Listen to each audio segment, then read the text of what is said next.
타인의 영혼에서 일어난 일을 돌보지 않아 불행하게 된 사람은 거의 없다. 그러나 자신의 영혼에서 일어나는 일에 주의를 쏟지 않는 사람은 반드시 불행해진다.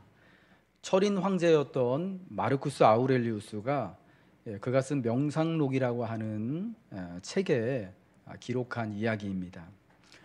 우리는 계속해서 욥기 말씀을 보면서 욥과 그의 세 친구들과의 논쟁을 보게 됩니다. 오늘 우리가 본 27장 말씀은요, 이제 이 긴 논쟁이 끝이 나고 있음을 욥의 맹세의 형식을 빌어서 우리에게 알려주고 있습니다. 친구들과의 논쟁에서 우리가 특징적으로 또 살펴볼 수 있는 한 가지는 뭐냐면요, 이 친구들은요 자신들에 관해 말하지 않고 철저하게 욥에 대해서만 말한다라는 겁니다. 자기들이 여태까지 가지고 있는 지혜와 지식과 일반적인 경험에 기대서 욥에 관해 말해요.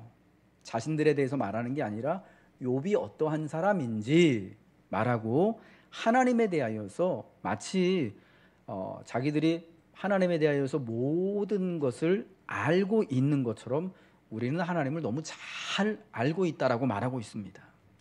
그런데요, 이 친구들에 반해서 욥은요 오직 자기 자신에 대한 것만을 말합니다. 하나님에 대해서 자신은 그저 하나님이 무슨 일을 하시는지, 어떤 계획이 계신지, 어디에 계신지를 알 수 없다고, 그리하여 무척 답답함을 토로하는 겁니다. 욥은 현재 까닭없는 고난을 겪고 살아있으나 죽은 자와 같이 된 자신을, 그리고 자신의 과거와 현재와 미래에 더욱 사실은 집중할 수밖에 없는 것이죠. 그래서 친구들은 욥의 지금 당한 이 모든 형편을 보고 그가 하나님께 심판을 받은 것을, 욥이 죄인임을 욥에 관해서만 말하는데, 욥은 하나님에 대해서도 알 수 없고, 그리고 사실은 그런 이야기를 하는 친구들이 어떠한 사람인지에 대해서도 평가할 이유가 없기 때문에 철저하게 자기 자신에 대하여서, 그들이 어떤 사람인지보다, 친구들이 옳고 그른지보다 지금은 자신의 존재, 처지가 훨씬 중요하기 때문에 자신의 이야기만을 자신에 대하여서 말하는 것입니다. 이와 같은 상황에서 욥은 자기의 말을 이어갑니다. 그리고 그의 친구들과의 기나긴 논쟁을 마무리하면서 나의 무죄함과 진정성을 강조하기 위해 맹세의 형식을 빌어 말합니다. 욥은 하나님의 권위와 하나님의 온 존재를 걸고 이제 말합니다. 오늘 본문 2절과 3절의 말씀이죠. 우리 같이 한번 읽을까요? 시작. 나의 정당함을 물리치신 하나님, 나의 영혼을 괴롭게 하신 전능자의 사심을 두고 맹세하노니, 나의 호흡이 아직 내 속에 완전히 있고 하나님의 숨결이 아직도 내 코에 있느니라. 전능자의 사심을 두고 욥은 맹세하고 있습니다. 나의 숨결이 아직 내 속에 완전히 있다라는 것은 내가 죽은 자와 같이 되었지만 아직 살아있음을, 아직은 죽지 않은 상태임을 말하는 것이고요. 하나님의 숨결이 아직도 내 코에 있다라는 것은 역시 똑같은 말이죠. 내가 아직 죽지 않고 죽은 자와 같이 됐지만 그러나 여전히 살아 숨쉬고 호흡하고 있다. 또 다른 면으로는 이 하나님의 숨결이라는 것이요, 하나님의 영인 성령을 말하는 거거든요. 그러니까 하나님의 성령이 아직도 내 코에, 내 안에 있다라는 마음으로 맹세를 하는 것입니다. 내 안에 하나님이 계신 것, 내 안에 하나님의 성령이 계신 것을 누가 가장 잘 알까요? 자신이 가장 잘 아는 거죠. 성령이 내 안에 계신 증거를 그 자신이 제일 잘 아는 겁니다. 성경이 말하는 것처럼 누구든지 성령이 아니고서는 예수를 부인할 수 주라 말할 수 없다라고 말씀하지 않습니까? 우리 안에 계신 성령께서 우리로 하여금 예수를 그리스도로 주로 나의 하나님으로 고백하게 하고 하나님을 부인할 수 없게 역사하시는 것입니다. 그래서 내 안에 성령이 있는지를요, 자신이 가장 잘 아는 거예요. 하나님의 권위와 하나님의 온 존재를 걸고 지금 욥은 맹세를 해요. 근데 하나님을 두고 맹세하는 것의 의미가 어떤 것이냐 하는 것을 먼저 좀 살펴봐야 할 것 같습니다. 욥에게 남은 것이 여러분 무엇일까요? 지금 아무것도 남은 것이 없습니다. 자신이 가지고 있던 그 많은 부유한 재물들이 다 없어졌고요. 10명의 자녀들이 지금 다 없어졌고, 그뿐만 아니라 남아있는 종들도 자기의 말을 굉장히 무시하고 다 떠나가는 상황, 가장 가까운 가족들, 형제들도 그를 멀리하는, 혹여라도 욥과 가까이 있다가 욥이 당한 그 심판을 자기도 당할까봐 다 멀리하고 있는 상황이고, 그를 위로해 줘야 마땅한 친구들도 욥을 비난하면서 마치 욥을 원수처럼 여기는 그런 상황이에요. 사실은 아무것도 남은 게 없어요. 자기의 몸도 다 망가져서 죽은 자와 방불한 모습이 되었다고 말하는 것을 보면 그저 호흡이 코에 걸려만 있을 뿐이지, 이건 살아있는 송장과 같은, 그러니까 아무것도 남지 않은 진짜 완전히 나띵인 상황이 욥의 상황입니다. 그런데요, 욥에게 남은 것이 단 한 가지가 있는데 여러분 그게 뭔지 아십니까? 하나님이에요. 오늘 2절과 3절을 보시면 알잖아요. 나의 정당함을 물리치신 하나님, 그렇지만 나의 영혼을 괴롭게 하신 전능자의 사심을 두고 맹세한다. 하나님이 왜 나의 영혼을 괴롭게 하셨냐면은 지금 이 모든 심판을 허락하신 분이 하나님이다라는 것을 알고 있기 때문에 그런데, 그 하나님이 지금 살아계신다라는 거예요. 나는 아무것도 다 없어진 자와 같이 됐고 죽은 자와 방불한 듯이 되었지만 그러나 하나님은 살아계신다. 내게는 아직 하나님이 남아 계신다라는 거예요. 그것에 대한 증거로 내 호흡이 아직 내 속에 있고 전능자의 숨결이, 하나님의 숨결인 성령이 아직도 내 코에 있다라는 것입니다. 욥에게는 하나님만이 지금 남아 있습니다. 근데 여러분 이게 중요한 거예요. 하나님과의 신실한 관계에서 오는 믿음의 정당성이 있고요, 자신이 죽은 자와 같이 된 상황까지 지켜온 공의가, 하나님의 공의, 믿음의 공의가 아직 있다라는 거예요. 그래서 하나님의 권위와 하나님의 온 존재를 걸고 말하는 것이고 말할 수 있는 거예요. 뭘 걸고 이야기를 하겠습니까? 내가 내 지혜를 걸고 말하겠습니다. 내 경험을 걸고 말하겠습니다. 내가 내 전문적인 나의 어떤 식견을 걸고 말하겠습니다라고 사람들은 말하겠지만은 욥은 걸만한 것이 아무것도 없어요. 다만 살아계신 전능하신 하나님밖에 남지 않았기 때문에 내가 하나님의 온 존재와 하나님의 권위를 걸고 지금 맹세의 형식으로 말하겠다라는 겁니다. 그런데 여러분 이것은 또한 무척이나 위험할 수 있어요.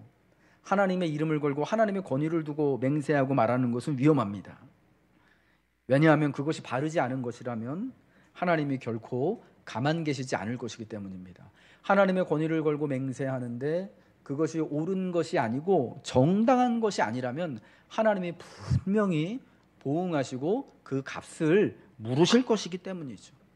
여러분 욥이 이렇게 순전한 욥이요, 이렇다 하나님의 이름을 걸 수밖에 없는 것은 그의 절실한 상황이 그 이유고, 또한 하나님밖에는 아무것도 남은 것이 없기 때문이 또한 그 두 번째 이유고, 또 마지막으로는 사실은 그가 그만큼 자신이 여태까지 붙들고 있었던 그 공의, 하나님의 믿음의 공의와 하나님을 붙들고 있었던 것이 그가 정말 부인할 수 없는 사실이다라는 것을 잘 알고 있기 때문이다라는 것입니다.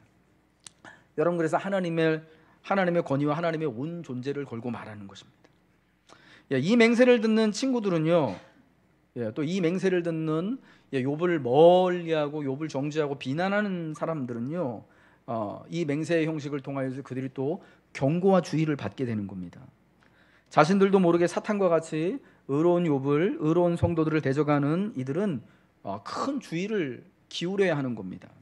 우리 계시록 12장 10절에는요 이런 말씀을 주고 있습니다. 내가 또 들으니 하늘에 큰 음성이 있어 이르되 이제 우리 하나님의 구원과 능력과 나라와 또 그의 그리스도의 권세가 나타났으니, 그 다음에 우리 같이 한번 읽어볼까요? 시작. 우리 형제들을 밤낮 참소하던 자가 쫓겨났고, 어떻게 됐다고요? 우리를 밤낮 참소하던 자가 하늘에서 쫓겨남을 당했대요. 이게 마지막 날 이루어질 그런 일이겠지만은 하나님 앞에서 우리를 참소하던 그 사단이요, 우리 형제들을 참소하던 그 대상이 하늘에서 쫓겨남을 당하게 되는 거예요. 여러분 우리 이 땅에서 특별히 의로운 하나님의 성도들, 우리에게는 아무것도 없고 오직 하나님만을 붙들고 있는 자들을 비난하고 대적하는 사람들은요, 마침내 하나님 앞에서 하나님이 쫓겨남을 당하게 하신다라는 것을 여러분 믿으시기 바랍니다. 욥은 맹세의 형식을 통해서 자기를 비난하고 정죄하는 친구들에게 이러한 경고를 주는 거예요.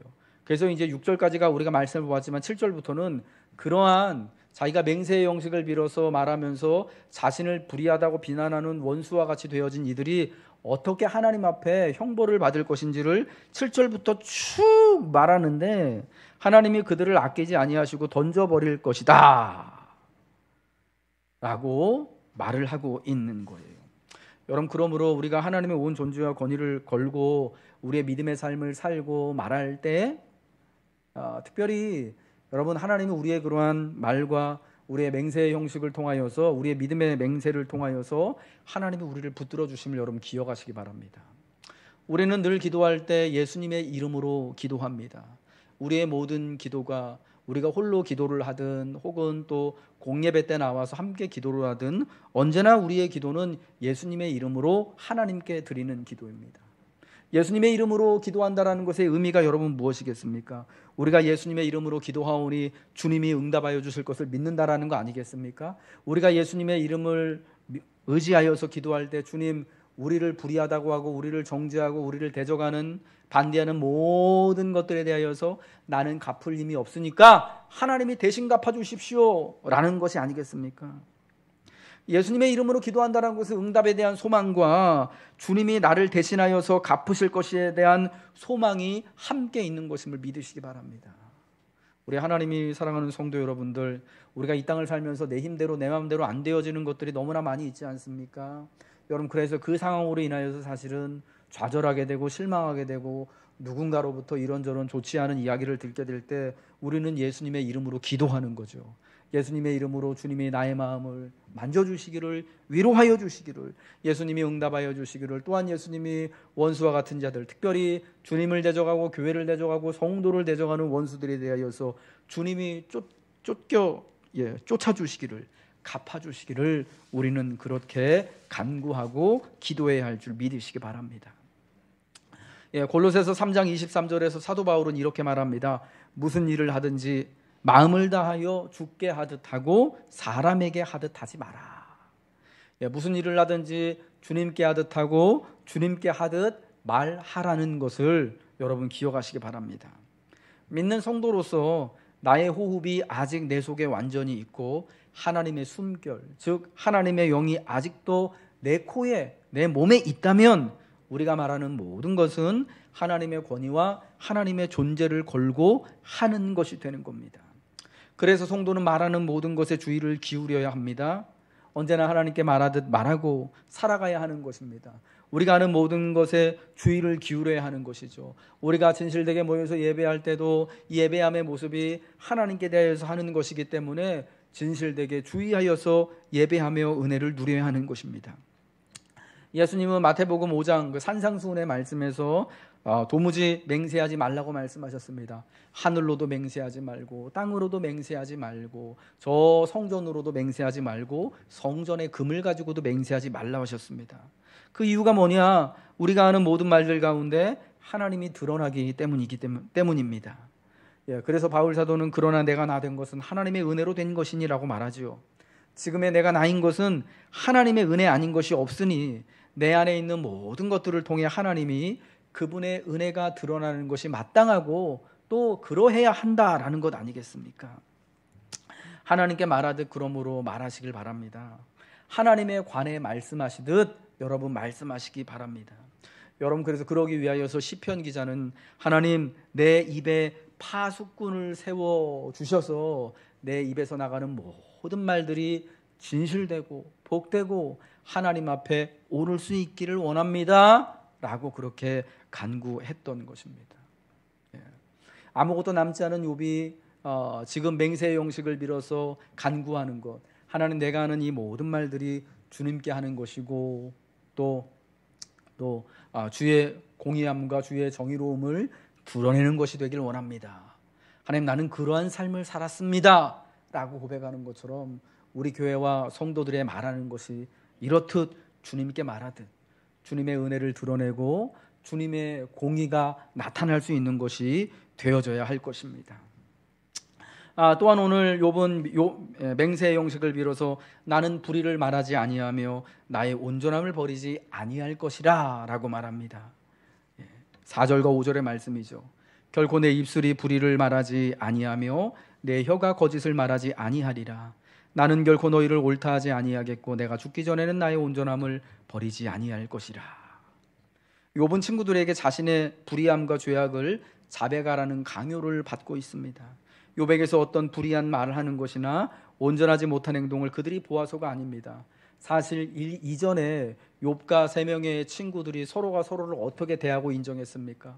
욥은 참 의로운 사람이고 훌륭한 사람이고 우리 중에 하나님을 가장 잘 섬기는 그러한 근사한 사람이다라는 것이 서로가 서로에 대한 평가지 않았겠습니까?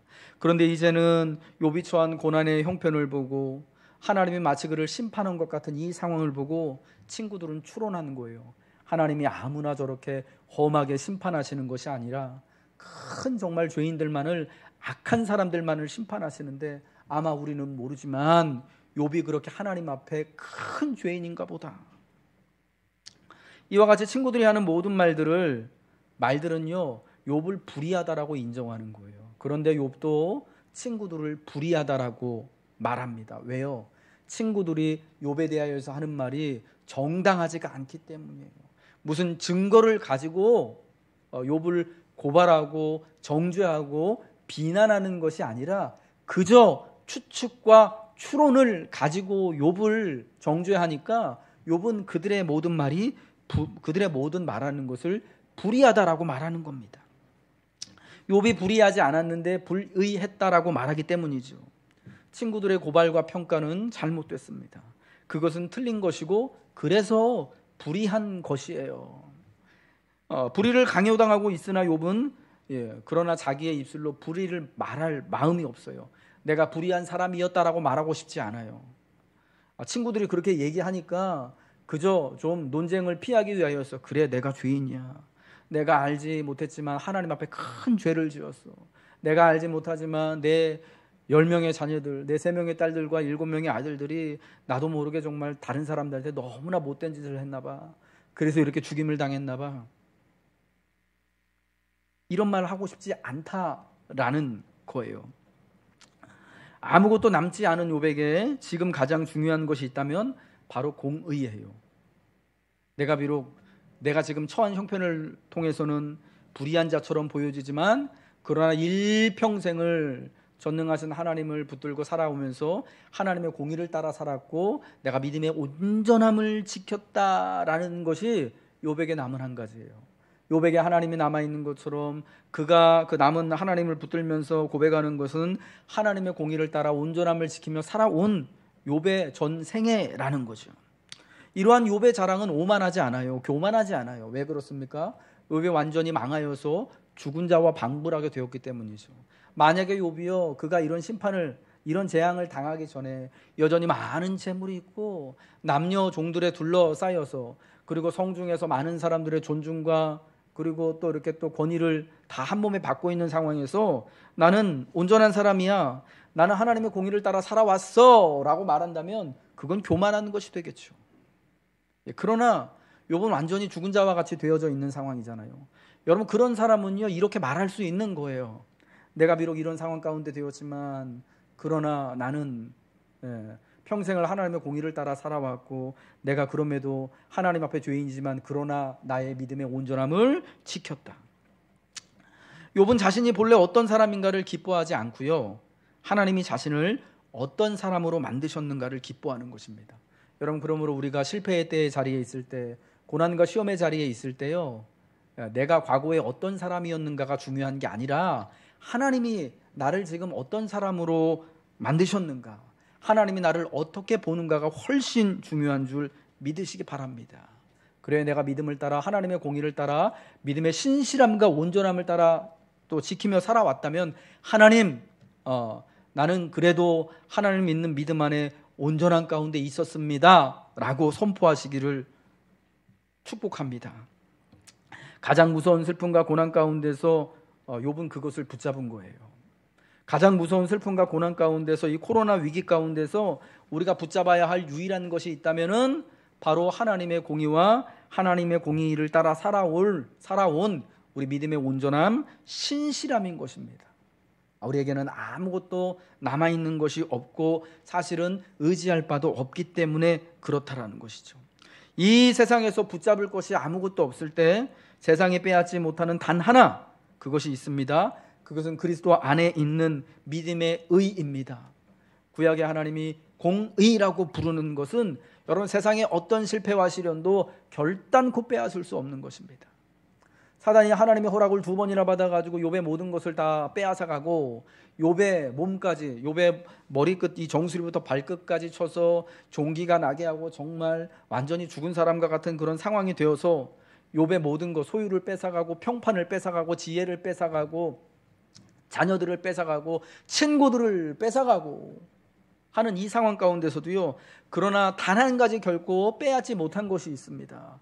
여러분, 그것이 무엇이냐면 바로 하나님의 공의, 하나님 자신이다라는 거예요. 모든 것을 다 빼앗긴 상황에서요, 욥이 친구들이 말하는 것처럼 인정해, 네가 죄인이야, 네가 심판을 받은 것이야 라고 말한다면은 욥의 전생애가 부정되는 거예요. 그럼 그 상황에서 그는 사실은 하나님도 빼앗기게 되는 거예요, 사탄에 의해서. 여러분, 그러나 욥은 그렇게 하지 않고요, 하나님을 결단코 놓지 않기 위하여서 나는 내가 공의 가운데 있음을, 나는 공의를 따라 살아온 난 믿음의 온전한 사람이었음을 선포하는 거예요. 여러분, 우리가 모든 것이 다 잘못되고 빼앗기게 되는 상황이 되더라도 결단코 빼앗기지 않는 한 가지가 있습니다. 우리가 우리 손으로 스스로 놓지만 않으면요, 하나님이 결단코, 누구도 하나님은 우리 가운데서 빼앗아 갈 수 없어요. 내가 스스로 자포자기하여서 하나님을 놓지만 않는다면 하나님은 우리를 결단코 떠나지 않으십니다. 하나님은 우리를 붙잡은 손을 놓지 않으시는 거죠. 여러분, 그래서 성도는요, 모든 것, 세상의 모든 것들을 다 잃어버리더라도, 내가 완전한 실패의 자리에 들더라도 하나님만은 반드시 붙잡고 있어야 되는 거예요. 하나님이 내게 허락해 주신 그리스도의 공의만은 반드시 붙잡고 있어야 하는 거예요. 여러분, 그러할 때 우리에게 다시금 소망이 있는 것입니다. 우리에게 하나님의 영광이 다시금 비추이는 은혜를 누리게 되는 것임을 믿으시기 바랍니다. 우리 하나님이 사랑하는 성도 여러분, 우리는요, 건강을 잃어버릴 수도 있습니다. 네, 나이가 들면 건강 다 잃어버리게 됩니다. 자연스럽게 약해지죠. 또 돈도요, 금세 잃어버릴 수 있습니다. 우리가 지금 소유하고 있는 것들은요, 다 이렇게 왔다가 흘러갈 수 있는 것들입니다. 한 곳에 고여 있는 것이 아니에요. 내가 가장 의지하는 사람도 그럴 수 있고요, 내가 지금 너무 자랑하는 내 지혜와 경륜도 나이가 더 많아지게 되면은 이제 쓸모없는 것이 될 수도 있고 내게 필요 없는 것이 되어지는 경우, 여러분, 우리가 허다하게 보지 않습니까? 여러분, 그러나 단 하나, 그러나 그리스도를 믿는 그 믿음의 의만은요, 결단코 어떤 세월이 흐르더라도, 내가 어떤 상황 가운데 처하더라도, 어떤 실패와 좌절 가운데 있더라도 결단코 빼앗길 수 없다라는 것을 기억하시고, 여러분, 하나님만을 붙들고 있다면, 하나님의 의인 그리스도만을 붙들고 있다면 모든 것을 잃어버렸으나 그러나 모든 것을 가지고 있는 자임을 여러분 믿으시기 바랍니다. 마지막으로 욥은요, 이 6절에 내 마음이 나의 생애를 비우지 아니하리라고 고백합니다. 우리 6절 말씀 우리 같이 한번 읽겠습니다. 시작. 내가 내 공의를 굳게 잡고 놓지 아니하리니 내 마음이 나의 생애를 비우지 아니하리라. 오늘 말씀에서 저는 가장 중요한 하이라이트가 여기 있다고 생각합니다. 욥은요, 어때요? 굉장히 자기 자신에 대해서 자아가 굉장히 건강한 사람입니다. 굉장히 자존감이 높은 모습을 보여주고 있는 것입니다. 여러분, 자존감, 자아라고 하는 게 여러분 뭡니까? 내가 스스로 나를 존중하고 귀히 여기는 태도가 자존감입니다. 여러분, 세상에 돈 많은 사람보다 더 복되고 귀한 사람이 누구냐면요, 자존감이 높은 사람이에요. 많은 것을 가지고 있지만 자존감이 굉장히 쓸데없이 낮은 사람이 있고요, 내가 사실은 사람들이 볼 때 별게 없어 보이는 사람이라고 할더라도 자기의 자존감이 굉장히 높은 사람이 있습니다. 여러분, 누가 더 행복할까요? 자존감은 바닥이지만 세상의 모든 것을 다 가지고 있는 사람과 사실은 인정할 만한 것들, 뭐 지위나 명예나 돈이나 재물이나 이런 것들이 별로 없지만은 그래도 자존감이 높은 사람 중에 누가 더 행복할까요? 자존감이 높은 사람이요 훨씬 행복한 거예요. 예, 우리가 성경적으로 말하면은 자존감이 높은 사람은요 자기에 대해서, 자기의 삶에 대해서 굉장히 크게 만족하는 사람이고요, 감사할 줄 아는 사람이거든요. 그러니까 적게 가져도 자존감이 높은 사람은 감사할 수 있고 만족할 수 있기 때문에 훨씬 행복하고 복된 삶을 살 수가 있는 겁니다. 여러분, 이 자존감은 내 삶에 정말 중요한 자존감, 내가 가지고 있는 소유물보다 재산보다 정말 중요한 게 이 자존감인데, 이 자존감은 그러면 어디에 기초를 두고 있느냐 하는 거예요. 이 자존감을 남의 인정에 두는 사람이 있습니다. 혹은 재물에 두는 사람이 있습니다.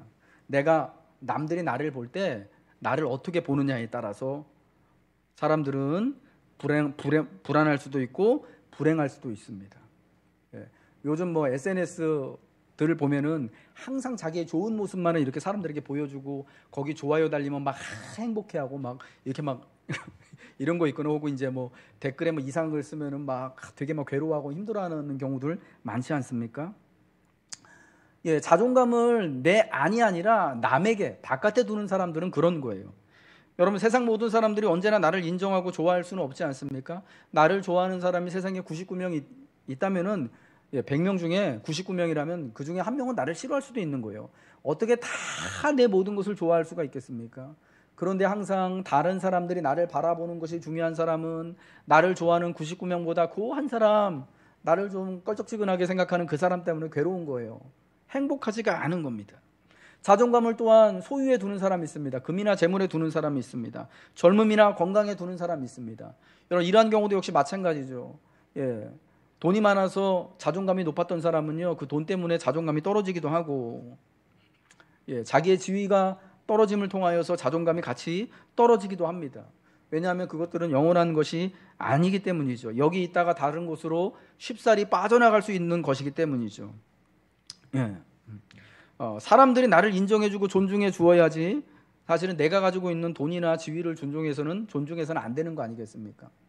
여러분, 자존감이 낮은 사람들은 어떤 거냐면요, 사람들이 사실은 그 사람 자체를 존중하고 귀히 여기는 게 아니라 그 사람이 가지고 있는 돈을 존중해 주는 것이고 돈을 숭배해 주는 것이죠. 예. 뭐 얼마 전에 뭐 그런 이제 뉴스도 있었지만은 우리나라 지금 코로나 시국에 백화점 그 명품관들이 훨씬 더 장사가 잘 된다잖아요.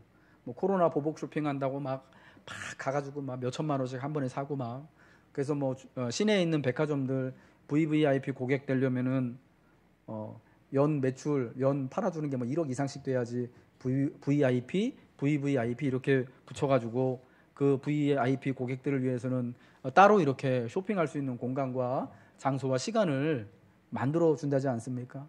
재밌는 거는 그 사람 시간에 맞춰가지고 아주 프라이빗하게 매장문도 열어주고 한다는 거예요. 여러분, 그렇게 하는 이유가 뭡니까? 그 사람이 돈이 많거든요. 예, 잘 차려입고 좋은 차를 입고 잘 차려입고 비싼 차를 타고 백화점 문 앞에 내려가지고 몇 천만 원씩 몇 억씩 쇼핑해 가니까 여러분, 그 사람의 돈을 보고 그 사람을 존중해 주는 겁니다. 그 앞에서 허리를 이렇게 90도로 꺾고 조아리는 거죠. 그 사람의 편한 시간에 문 열어주는 거 아니겠습니까? 근데 여러분, 그거는요, 돈이 숭배를 받는 거지, 돈이 존중을 받는 거지, 그 사람 자체가 존중받는 게 아니거든요.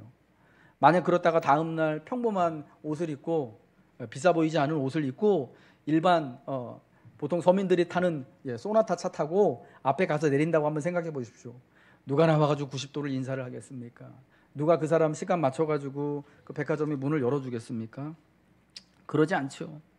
여러분, 돈이 대접받는 세상이고 명예와 권세가 대접받는 세상입니다. 그러나 여러분, 우리는 분명히 알아야 되는 것은요, 돈이 나를 대신해서 대접받게 해서는 안 되는 거예요. 내 권세가, 명예가, 지위가 나를 대신하여서 대접받게 해서는 안 되고, 내가 대접받고 내가 존중받아야 되는 것이죠. 욥은 자아가 굉장히 건강한 사람입니다. 동방에서 가장 부유하고 가장 훌륭한 사람이라는 평가를 받은 것은 욥이 상당히 부유한 사람이었고 권세 있는 사람이었기 때문이지만, 욥은 또한 동시에 자기 자신을 굉장히 존중할 줄 아는 사람이었기 때문에 훌륭한 사람이라는 평가를 받았다라고 생각을 합니다. 욥은 자신의 평가의 기준을요, 그러한 그가 소유한 많은 재산이나 사람들의 인정과 권세에 두지 않고 하나님의 오직 공의에 두고 있기 때문에 이렇게 모든 것이 다 없어진 상황 가운데서도 자기 스스로를 비하하지 않고 남들이 내 생애를 비웃더라도 얼마나 못되게 살았으면 이전까지는 잘 살았을지 모를지라도 지금은 다 쫄딱 망해가지고 자식들도 없는 저런 망한 자리가 됐나, 심판받은 자리가 됐나 라고 비웃더라도 자기는 자기 스스로를 비웃지 않게 되는 거예요. 가장 가까운 형제들도 그를 멀리하고 있는 상황에서도 내 마음이 나의 생애를 비웃지 아니하리라 말할 수 있는 것은 자기 자신을요 존귀히 여기고 있는 사람이기 때문이다라는 겁니다. 믿음이 있기 때문에 그렇다라는 겁니다. 욥이 자신의 자존감의 기초를 오직 하나님의 공의에 두었던 것처럼 여러분의 자존감의 기초를 오직 반석 대신 예수님께만 두시기를 바랍니다. 하나님을 의지하는 이는 시온산이 요동하지 않는 것처럼 요동하지 않는다고 했는데, 나의 자존감의 기초를 저 돈이나 사람들의 인정이나 태도에 두는 게 아니라 다만 하나님께 두고 하나님의 공의에 둘 때 우리는 어떠한 형편이든지 흔들리지 않고 요동하지 않고 단단하게 우리의 생애를 축복하는, 우리의 생애를 복되게 바라보는 하나님의 자녀들 될 줄로 믿습니다. 내가 나를 귀히 여기지 않으면요 누구도 나를 귀히 여기지 않습니다. 지금 좋지 않은 모습, 실패한 모습, 무너진 모습을 보며 남이 나를 정당하지 않게 평가할 수 있습니다. 귀하게 여기지 않고 막 대할 수도 있습니다. 욥은 이전과는 사뭇 다른 그런 대접을 받고 있잖아요. 이전에는 모든 친구들이, 모든 사람들이 그를 존귀히 여기고 존중하고 그의 입에서 나오는 말들을 지혜로운 하나님의 말로 듣고 그의 여종들도, 그의 종들도 욥이 하는 말이면 더 정말 최선을 다해서 서빙하고 받들었는데, 이제는 욥이 말하는 것처럼 자기의 여종을 불러도 심지어 간청하더라도 가까이 오지 않는 상황입니다. 위로하기 위해 찾아왔던 친구들은 도리어 욥을 비난하고 정죄하는 그런 상황입니다. 그러니까 한마디로요, 욥이 지금 심판을 받아 망했기 때문에요 막대하는 거예요. 돈 있던 사람이, 권세 있던 사람이 하루아침에 깨빡차고 이제 망하니까 어떤 사람들도 그를 좋아하지 않고 이렇게 막 조롱하고 멸시하는 것 같은 여러분 그런 상황을 받은 거예요. 여러분 혹시 그런 경험 있으십니까? 그럴 때 우리가 보통 어떤 반응을 보일까요? 그렇게 나를 막 대하는 사람들에게 여러분 저항하는 편이십니까? 아니면 에이구 저 사람이 나를 저렇게 막대하고 말도 안 들어주고 나를 함부로 하는 게 틀린 건 아니지, 내가 요 모양 요 꼴이 됐으니까 라고 수긍하는 편이십니까? 나를 존귀하게 대하지 않는 사람들과 세상에 대해 내가 어떻게 응답할 것인가 보다 더 중요한 것이 있는데요, 그것은 내가 나를 어떻게 대할 것인가 하는 거예요. 여러분, 내가 나를 귀하게 여기지 않으면요 상대방도 나를 귀하게 여기지 않아요. 물론 내가 진짜 비천한 자리에 처하게 되면요 세상 사람들 중에 나를 그럼에도 불구하고 귀하게 여겨줄 사람이 있을지도 모르겠습니다만은 대부분의 사람들은 무시하고 좋게 평가하지 않겠죠. 멀리 하려고 하겠죠. 이제 저 사람하고 가까이 있어봤자 좋은 거 하나도 없다. 혹시라도 가까이 있다가 같이 또 재수 온 붙을까 봐, 같이 어려움 겪을까 봐 다 여러분 다 멀리하지 않겠습니까? 여러분 그러한 사실을 보면서 굉장히 사실은 참 세상 인심이 참 무섭구나 라는 것을 우리가 살면서 느끼죠. 그런데요, 세상이 그렇다고 해서, 사람들이 그렇다고 해서 나도 나 스스로를 그렇게 낮게 여기고 하찮게 여기고 사람들이 하는 것처럼 그렇게 진짜 막 그렇게 막 비난해서는 안 된다라는 거죠. 내가 나 스스로를 귀하게 여기지 않고 내가 나 스스로를 이렇게 천하게 여기고 무시하면요 다른 사람들도 똑같이 나를 그렇게 무시해요. 아니 내가 나를 귀하게 여겨주지 않는데 누가 나를 귀하게 여겨주겠습니까? 보통 욥과 같은 경우가 돼서 가장 가까운 이들로부터 조롱과 비판과 멸시를 받는다면 자기 스스로를 그 사람들이 그렇게 바라보고 평가하는 것처럼 보게 되어 있습니다. 여러분 이러한 것을 가스라이팅이라고 부르기도 하잖아요. 가스라이팅 범죄 여러분 들어보셨죠? 상황을 조작해 상대방이 스스로를 의심하게 만들어서 판단력을 잃게 하는 정서적 학대 행위가 가스라이팅이라는 거, 그루밍이라는 건데요. 이걸 심리 지배라고도 하는 거예요. 가스라이팅을 당한 사람은 자신의 판단을 믿지 못하게 되면서 가해자에게, 그러니까 나에게 가스라이팅을 한 사람한테 점차 의존하게 되는 거죠. 이 가해자는 거짓말, 사실에 대한 부정, 모순된 표현, 비난 등을 통해 상대방 스스로 자신의 판단력을 의심하게 만들어요. 아, 저 사람이 말하는 것처럼 내가 그렇게 되게 못난 사람이구나, 나쁜 사람이구나, 나는 이렇게 벌받아 싸구나, 나는 이렇게 막 대함을 받아도 괜찮은 사람이구나. 그래서 시간이 지날수록 가스라이팅을 당하는 사람은 점차 자신을 믿지 못하게 되고 가해자에게 정신적으로 의존하게 되는 거죠. 가해자는 이런 심리적 상황을 이용해 타인의 행동을 통제하고 지배력을 행사하게 되는 거예요. 자신에 대한 평가, 자신을 상대방이 함부로 대하도록 허락한다면 가스라이팅 혹은 그루밍과 같은 범죄와 같은 일들이 내 주변에서도 내게도 일어날 수 있게 되는 겁니다. 여러분, 이와 같은 일을 방지하는 것은요, 나 스스로를 믿음 안에서 귀히 여기는 거예요. 여러분, 이 말이요, 오만하고 교만하라는 말이 아니에요. 자신의 삶을 비웃지 말라는 거예요. 적어도 스스로를 귀히 여기고 비웃지 않게 하는 힘은 어디에 있느냐? 하나님의 공의를 붙잡는 것에 있어요. 내가 전능자의 사심을 가리켜 맹세하오니 나의 호흡이 아직도 내 속에 있고 하나님의 숨길 아직도 내 코에 있으니 그러므로 나는 내 생애를 내가 당신들이 비난하는 것처럼, 당신들이 정죄하는 것처럼 나는 비난하지 않겠다. 나는 그럼에도 실패가 있고 좌절이 있고 아픔이 있지만 내 생애를 믿음 안에서 존귀히 보겠다라고 하는 거예요. 왜냐? 하나님이 내 삶을 세상과 같이 판단하고 바라보시지 않기 때문인 거죠. 여러분, 우리에게는요, 세상이 나를 바라보는 것보다 하나님이 나를 바라보는 게 중요한 거예요.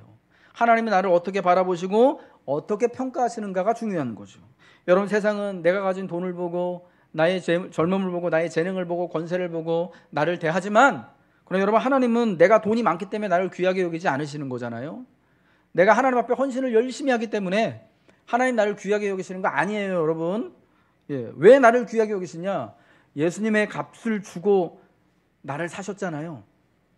여러분, 그래서 하나님 우리를 귀하게 여기시는 거예요. 하나님의 존귀한 형상을 따라서 이 땅에 지으시고 보내시지 않았습니까? 여러분, 그래서 하나님께는요, 내가 예수님만큼의 값어치가 되는 사람이고 하나님의 존귀한 형상이다라는 거예요. 여러분, 그것이 하나님이 우리를 욕과 같은 큰 시련과 실패 자리에 있는 우리들을 바라보고 평가하시는 하나님의 시선인 줄 믿으시기 바랍니다. 하나님의 존귀한 형상을 입은 귀한 이로 나를 바라보게 되면은 여러분, 우리는 우리 스스로를 존중할 수 있게 되는 것입니다. 내 삶이 지금까지 세상에 대한 평가가 어떻든지 간에 나는 적어도 내 스스로의 삶을 비방하지 않고 도리어 복된 것으로 여기고 하나님 앞에 만족하며 감사하게 하는 것이죠. 믿음은 자아를 굳건히 합니다. 믿음이 우리가 누구인지 분명히 알게 하고 그에 맞게 처신하게 하기 때문인 줄 믿습니다. 하나님이 사랑하는 성도 여러분, 우리 성도가 그래서 마지막까지 기대해야 할 것은 하나님의 공의입니다. 하나님의 공의를 따라 우리가 또 우리의 온전함을 지켜내고 우리가 어떤 형편에 처해 있든지 간에 세상이 나에 대해서 어떠한 박한 평가를 하든지 간에 우리는 스스로를, 우리의 인생을 비웃지 아니하고 도리어 하나님 앞에서 존귀히 여기며 나의 삶이 복된 삶임을 여러분 선포하시길 주님의 이름으로 축복합니다. 하나님의 공의 안에서, 하나님을 믿는 그 믿음 안에서 우리의 인생은 복된 인생, 하나님의 영광과 함께하는 축복의 인생이 될 것입니다.